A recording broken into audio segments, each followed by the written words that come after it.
Hello students, hope you have completed your worksheet number 2 of chapter 5. Today I am going to start the concept of worksheet 3.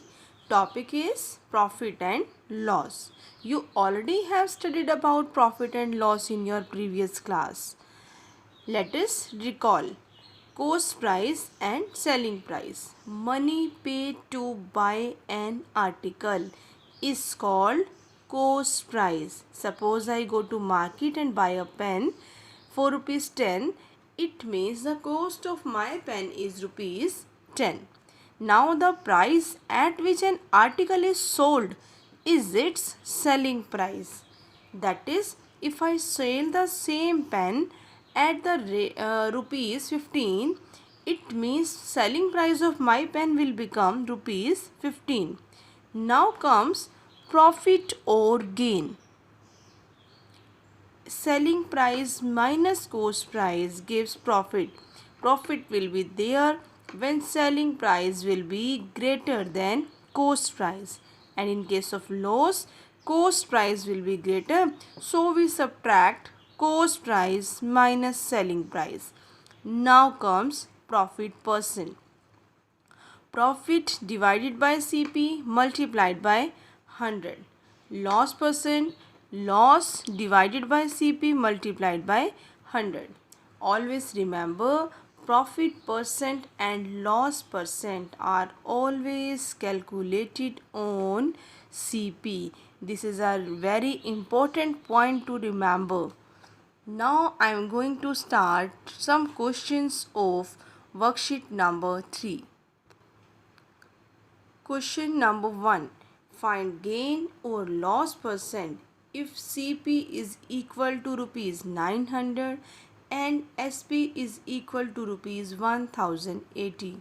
Clearly here selling price is greater than CP, so profit will be equal to SP minus CP, that is rupees 1080 minus rupees 900, and the difference is equal to 180.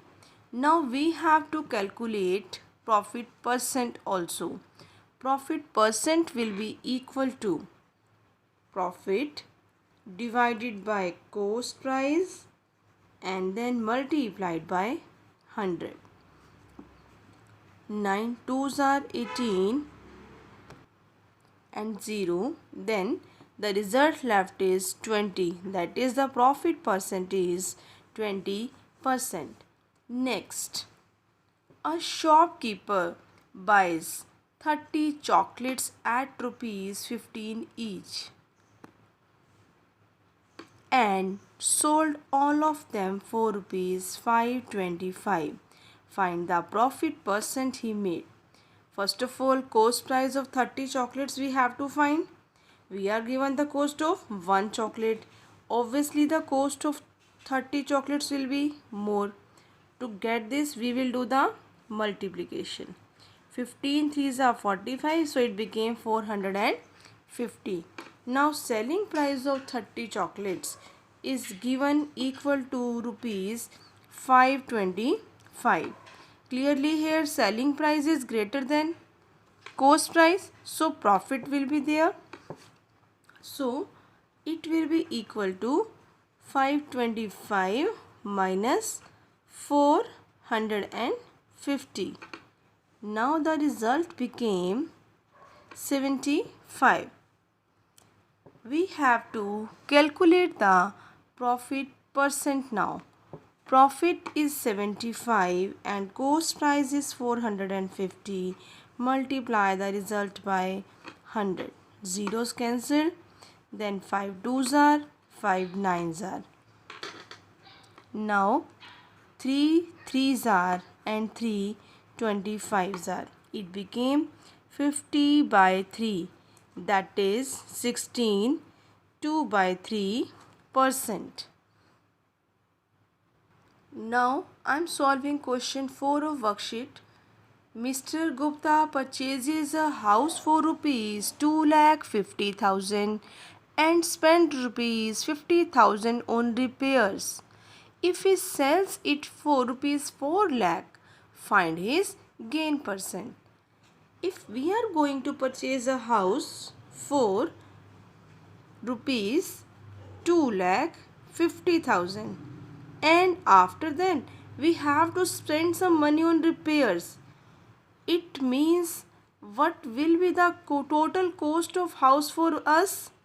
Some of these two should be there. That is, it will be equal to 3 lakh. Now, after that, he sells it for rupees 4 lakh. That is, clearly we can observe it is 1 lakh more than the actual price. So, clearly selling price is greater than cost price and profit will be equal to SP minus CP, that is rupees 4 lakh minus rupees 3 lakh, and it became equal to 1 lakh. Now profit percent. Profit divided by cost price multiplied by 100. All 5 zeros got cancelled. So we are left with 100 by 3. Then the mixed form is 33 1 by 3%. Fine. Now it's your homework to complete worksheet number 3 of chapter 5. Thank you.